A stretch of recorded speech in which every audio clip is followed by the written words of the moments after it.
നമസ്കാരം. കോഹ്ലിയും പടിക്കലും പാട്ടീധാറും കൊടുങ്കാറ്റായി മാറിയപ്പോൾ IPL ചരിത്രത്തിലെ ഏറ്റവും വേഗത്തിൽ 200+ റൺസ് ചേസ് നടത്തിയിരിക്കുകയാണ് royal challengers Bengaluru. Sunrisers Hyderabad ഉയർത്തിയ 202 റൺസ് വിജയലക്ഷ്യം RCB 26 പന്ത് ബാക്കിയാക്കി വിജയം നേടുകയായിരുന്നു.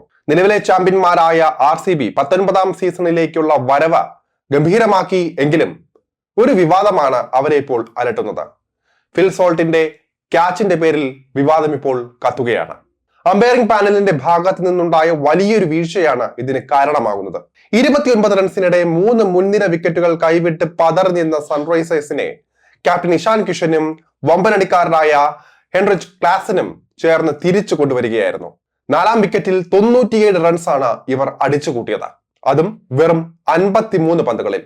SRH ഇന്നിംഗ്സിലെ ഏക 50+ കൂട്ടുകെട്ടും ഇത് തന്നെയായിരുന്നു. എന്തായാലും ഇതിന് പിന്നാലെയായിരുന്നു വിവാദത്തിനിടയായ സംഭവം നടന്നതും. 13 ഓവറിൽ ഓറഞ്ച് ആർമി 3 വിക്കറ്റിന് 126 റൺസ് എന്ന അതിശക്തമായ നിലയിലെത്തി നിൽക്കുമ്പോഴാണ് മത്സരഗതിക്ക് തന്നെ വിപരീതമായി ക്ലാസൻ പുറത്താകുന്നത്. റൊമാരിയോ ഷെപ്പേർഡ് ഇറങ്ങിയ 14ാം ഓവറിലെ ആദ്യ പന്ത് ഒരു ബാക്ക് ഓഫ് ലെങ്ത് ബോൾ ആയിരുന്നു ഷെപ്പേർഡ് എറിഞ്ഞത്. മികച്ച ടച്ചിൽ നിൽക്കുന്ന ക്ലാസൻ വമ്പനൊരു ഷോട്ട് തന്നെ പായിക്കുന്നു. മിഡ് വിക്കറ്റ് ബൗണ്ടറിയിൽ ഫിൽ സോൾട്ട് അവിശ്വസനീയമാം വിധം അത് കൈക്കുള്ളിലാക്കുന്നു. ബൗണ്ടറി ലൈനിന് തൊട്ടരികെയാണ് ഈ സംഭവം നടക്കുന്നത്. സ്റ്റേഡിയത്തിൽ ഉണ്ടായിരുന്ന കാണികൾ പോലും സ്തബ്ധരായ നിമിഷം. ക്യാച്ച് എടുത്തതിന് പിന്നാലെ താഴേക്ക് പതിച്ച സോൾട്ടിന്റെ ശരീരം ബൗണ്ടറി കിഷനിൽ തൊട്ടു എന്നാണ് എല്ലാവരും കരുതിയിരുന്നത്. അമ്പയറിന് പോലും ആശയക്കുഴപ്പം ഉണ്ടായി. തുടർന്ന് അന്തിമ തീരുമാനം തേർഡ് അമ്പയറിന് വിടുന്നു. റീപ്ലേകളിൽ ഒരു വശത്തേക്ക് മലക്കം മറിയുമ്പോൾ റോപ്പിൽ തട്ടിയെന്ന് തന്നെയാണ് തോന്നിക്കുന്നത്. ക്യാമറകളിലെ ചില ആംഗിളുകളിൽ ആശയക്കുഴപ്പം ഉണ്ടാകുന്നു. എന്നാൽ വളരെ വേഗത്തിൽ റീപ്ലേകൾ പരിശോധിച്ച ശേഷം അത് ഔട്ടാണെന്ന് ആയിരുന്നു തേർഡ് അമ്പയറുടെ തീരുമാനം. ക്യാച്ച് എടുത്ത ശേഷം സോൾട്ട് വീണപ്പോൾ ബൗണ്ടറി റോപ്പിൽ ഇളക്കമൊന്നും കാണപ്പെട്ടില്ല എന്നാണ് തേർഡ് അമ്പയർ ഇതിന് കാരണമായി പറഞ്ഞത്.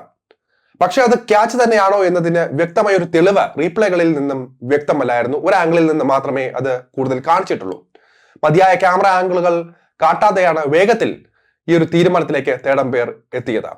മതിയായ തെളിവുകൾ ഇല്ലായിരുന്നിട്ടും സംശയത്തിന്റെ ആനുകൂല്യം ബാറ്റർക്ക് പകരം ബൗളർക്ക് തേർഡ് അമ്പയർ നൽകുകയും ചെയ്യുന്നു. ക്ലാസൻ അതൊട്ടും തന്നെ പ്രതീക്ഷിച്ചില്ലായിരുന്നു. അമ്പയറുടെ തീരുമാനത്തിൽ അസംതൃപ്തനായാണ് ക്ലാസൻ ക്രീസ് വിട്ടത്. ബൗണ്ടറി ലൈനിന് അരികെ ഒഫീഷ്യലിനോട് തന്റെ അനിഷ്ടം അറിയിച്ചാണ് അദ്ദേഹം ഗ്രൗണ്ട് വിട്ടത്. വൈകാരികമായിട്ടായിരുന്നു ഇവരോട് ക്ലാസൻ പെരുമാറുന്നതും ഇത് നമുക്ക് വ്യക്തമായി കാണാനും സാധിക്കും ഹൈലൈറ്റുകളിൽ. ഫിൽ സോൾട്ടിന്റെ ഈ വിവാദ ക്യാച്ചിനെതിരെ വലിയ വിമർശനങ്ങളാണ് പിന്നാലെ ഉയർന്നത്. കമന്ററിക്കിടെ മുൻ ഇതിഹാസ താരമായ സുനിൽ ഗവാസ്കറും തേർഡ് അമ്പയറുടെ തീരുമാനത്തിനോട് യോജിക്കാൻ തയ്യാറായില്ല. റീപ്ലേകളിൽ നൽകപ്പെട്ട ആംഗിളുകൾ കുറെ കൂടി സമയമെടുത്ത് തേർഡ് അമ്പയർക്ക് പരിശോധിക്കാമായിരുന്നു, കുറച്ചുകൂടി ആംഗിളുകൾ നോക്കാമായിരുന്നു. ഫിൽ സോൾട്ടിന്റെ ശരീരം ബൗണ്ടറി റോപ്പിൽ ടച്ചായതുപോലെ തന്നെയാണ് കാണപ്പെട്ടത്.